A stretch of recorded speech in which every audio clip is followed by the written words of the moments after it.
Inadequate response. A Catholic bishop from Illinois tells us why he's calling for answers from the Vatican on allegations against Pope Francis. Final round. Supreme Court nominee Brett Kavanaugh faces his last day of questions from senators on Capitol Hill. We're in the hearing room. Bloodshed in Basra. Protests in Iraq turn violent, killing civilians and security forces. And rising from the ashes, some good news after a fire tears through Brazil's National Museum. On EWTN News Nightly for Thursday, September 6, 2018.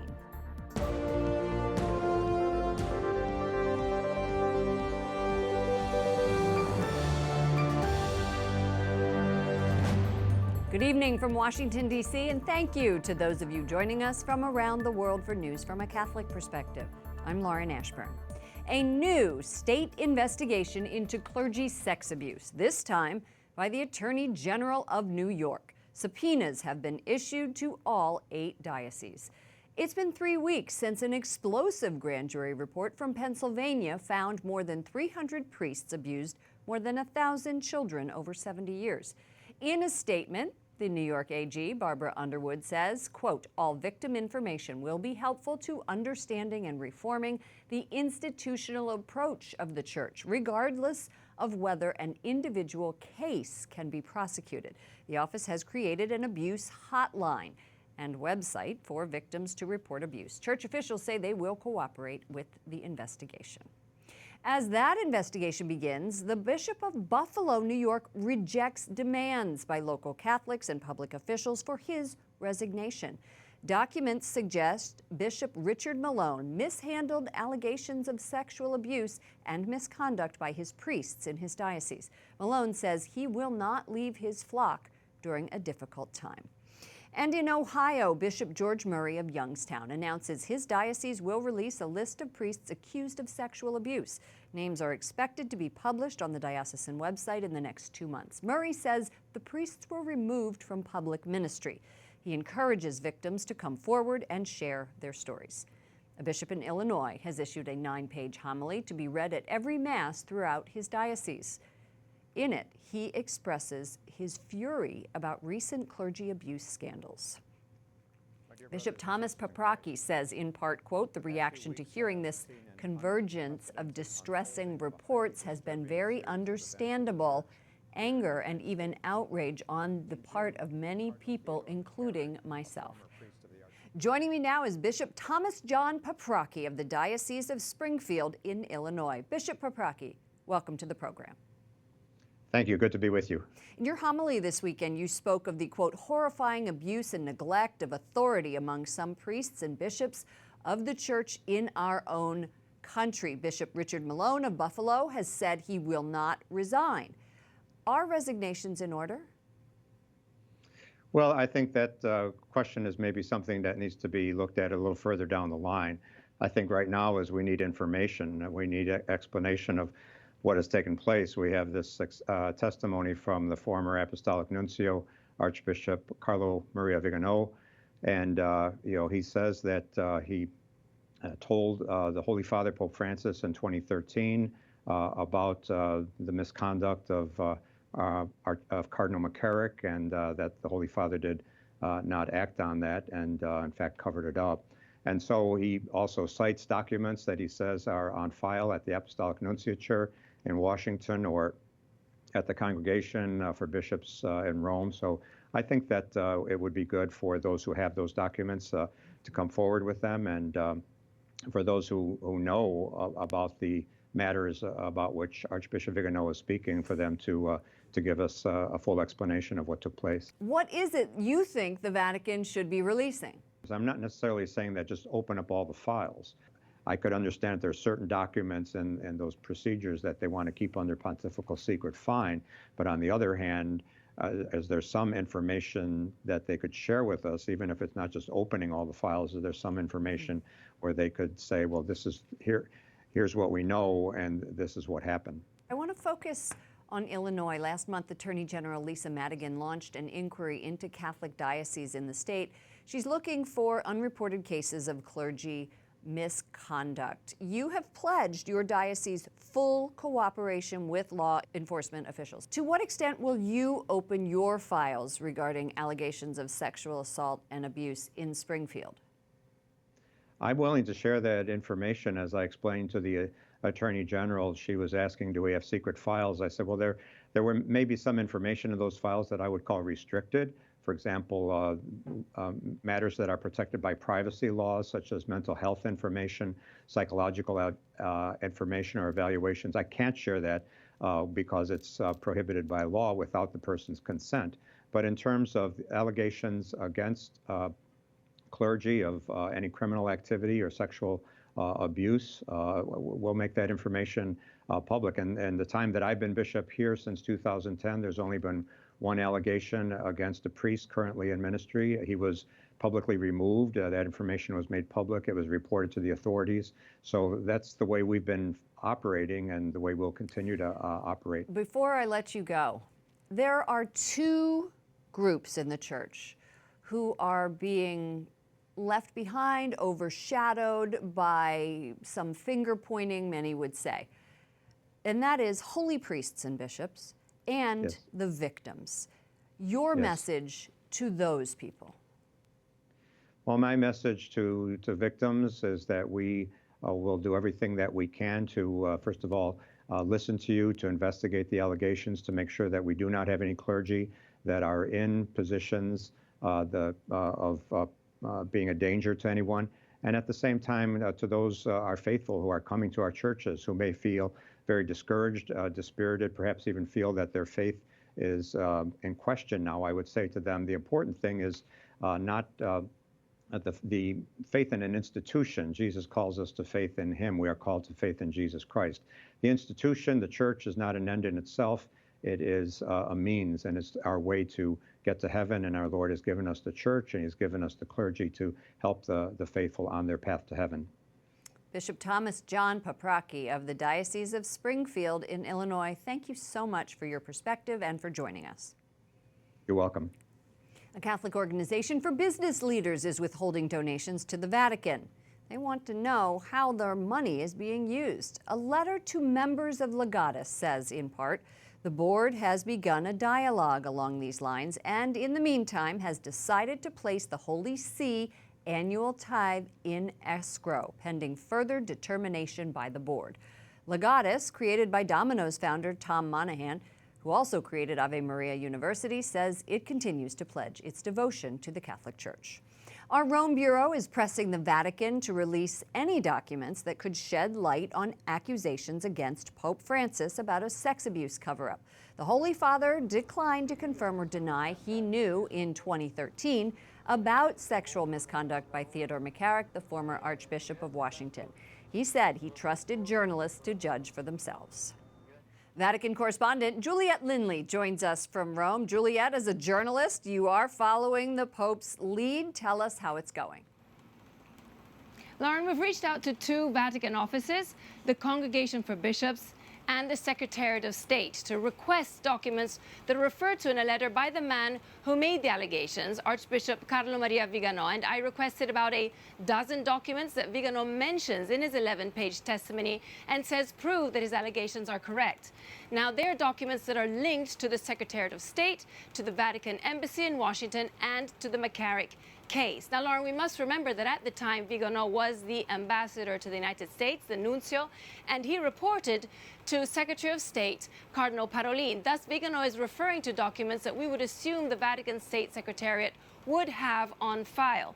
Now, the Secretary to Cardinal Pietro Parolin told me that he could not provide us with the documents, but he did say the Holy See is working to be at the service of truth.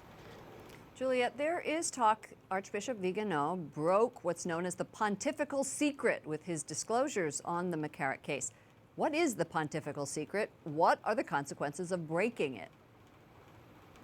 Lauren, the pontifical secret refers to the confidentiality required on the most sensitive church matters within the Roman Curia, which, as you know, is the government that serves the church. Now, the question is, did Archbishop Vigano violate that obligation with the release of his allegations? Now, that's not clear yet, but if the church ascertains that he did, a canon lawyer based here in Rome tells me it's up to the Holy Father and the highest-ranking Vatican officials to decide on the appropriate next step. Cardinal Raymond Burke, a high-ranking American church leader in Rome, who has been very critical of Pope Francis, is speaking out about the latest scandal. What is he saying?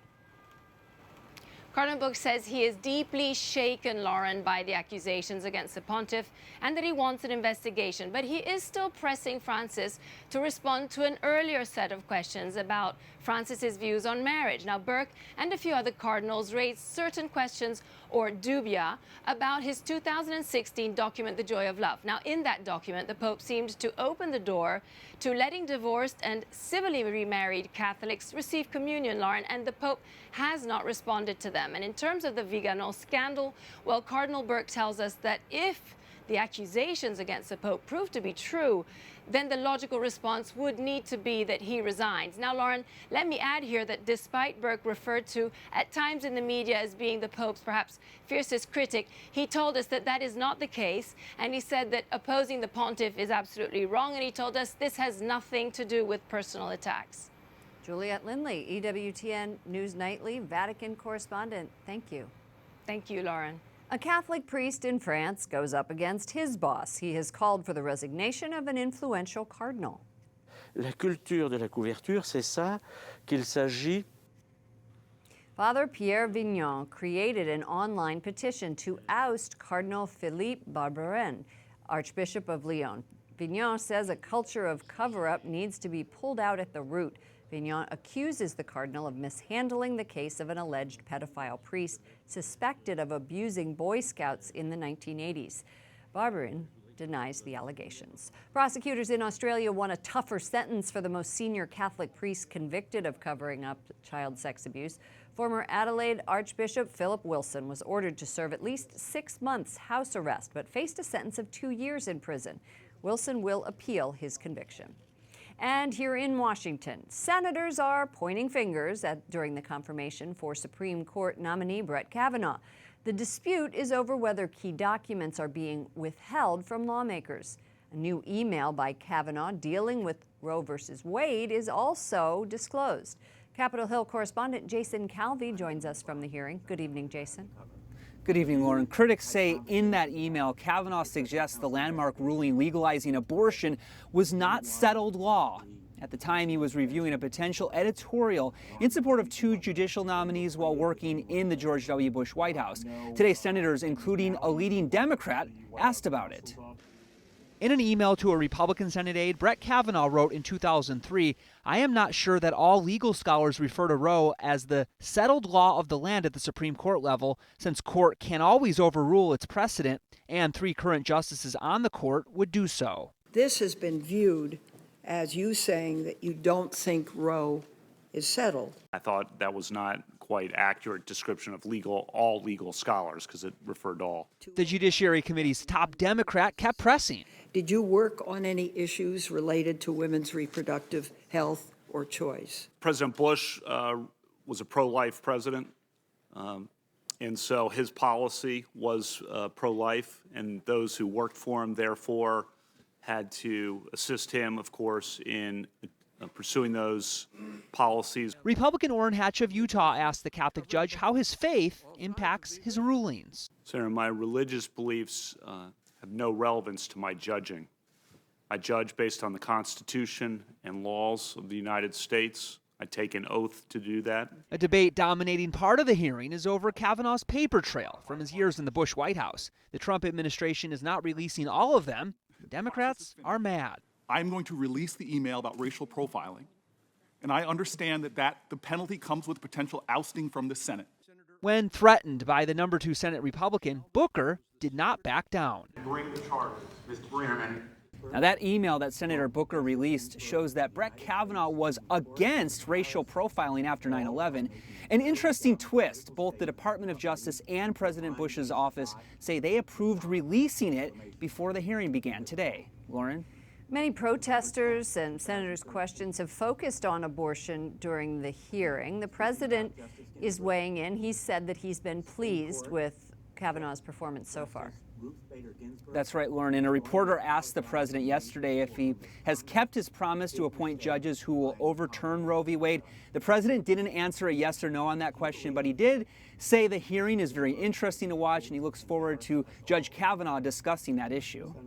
No litmus test. Capitol Hill correspondent Jason Calvi. Thank you, Jason. We have plenty more for you coming up tonight.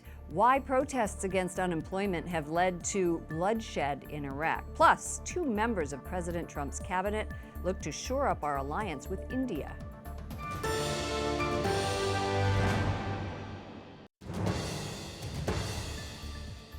We have reported about the horrific conditions Iraqi Christians face. And now Iraqi police are strengthening security in and around government buildings in the southern city of Basra. They're using tear gas and live ammunition on protesters who are demanding basic city services like clean water. A State Department spokesperson tells us they're talking with Iraqi officials about the protests, and now, in its 3rd night, the Iraqi government says they're trying to address the problems. They don't appear to be any closer to a peaceful solution. Correspondent Wyatt Goolsby has reaction from the State Department. Angry protesters in the southern Iraqi city of Basra storm a government building and set it on fire, forcing police to push back and impose a curfew in the city. This man says he doesn't have water or electricity, adding the police are humiliating ordinary citizens for demanding basic necessities. 9 civilians have been killed this week and nearly 100 others have been injured. This Iraqi general says they were surprised to see some protesters hurling grenades and burning military vehicles. Anger in Iraq's oil-rich city and other towns in the southern Shiite heartland has been brewing since July. Iraq's popular Shiite cleric Muqtada al-Sadr has called for an urgent parliamentary session to discuss the situation. Al-Sadr's supporters won the most seats in the national elections held earlier this year, but Iraq's feuding factions have yet to form a new government. On Tuesday, Iraqi Prime Minister Haider al-Abadi offering his condolences for the loss of life in Basra, and says he has ordered a quick investigation to know who is responsible for escalating the violence. That was correspondent Wyatt Goolsby reporting. India's Supreme Court has struck down a colonial-era law that made homosexual acts punishable by up to 10 years in prison. It's being called a landmark victory for gay rights that one judge said would, quote, pave the way for a better future. The law dates back to 1861. And 2 White House cabinet members say they want to strengthen U.S. ties with India. Together to enhance and expand India's role as a primary major defense partner, to elevate our relationship to a level commensurate with our closest allies and partners. Secretary of Defense James Mattis and Secretary of State Mike Pompeo met with top Indian officials in New Delhi. The allies are focused on a series of divisive issues, including India's plans to buy oil from Iran and an air defense system from Russia. North Korean leader Kim Jong-un says he has faith in President Trump. His comments were relayed by top South Korean officials who met with Kim yesterday. They also say Pyongyang wants to eliminate its nuclear program before the president's first term is done. There is a lot more on the show tonight. Up next, analysis on the intensifying feud between President Trump and the media. And officials have a plan to recover at least a little of what was lost in a catastrophic fire in Brazil.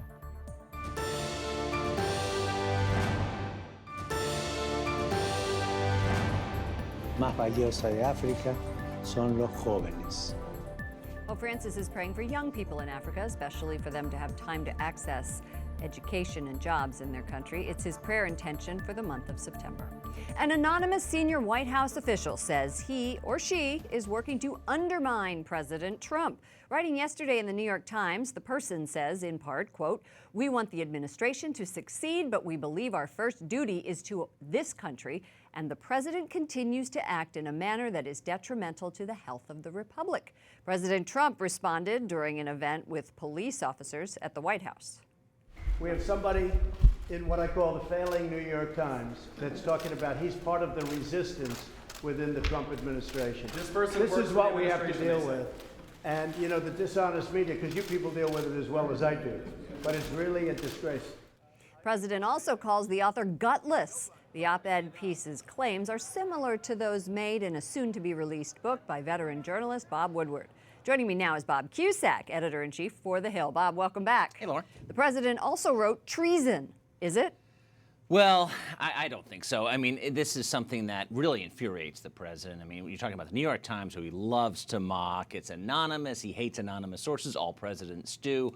And it takes away from the story of the week, which is Brett Kavanaugh, his nominee for the Supreme Court, who was doing quite well, pretty steady, and looks like we'll get the votes. But we're talking about this op-ed. I mean, Washington is consumed by who wrote this op-ed. It's being talked about in makeup rooms, in restaurants, on street corners.